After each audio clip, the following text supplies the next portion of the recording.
এবারও ভোট নিয়ে কিন্তু ষড়যন্ত্র হচ্ছে। পত্রিকার পাতায় খবর এসেছে। কখন যাবেন ভোট দিতে? সকালে গেলে হবে না। সব ভোট কেন্দ্রে, যার যার এলাকার ভোট কেন্দ্রে ফজরের জামাত আদায় করবেন। ভোট কেন্দ্রের সামনে পারবেন? তাহাজ্জুদের সময় উঠতে হবে, এইবার পারবেন?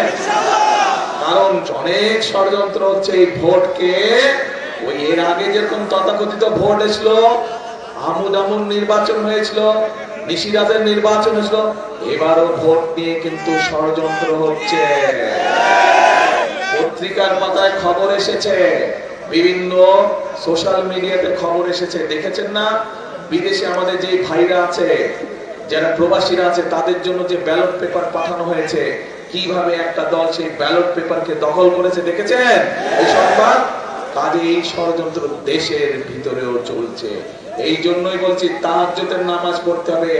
ভোর রাতে উঠে তাহাজ্জুদের নামাজ পড়বেন, তারপরে ঘর থেকে বের হবেন।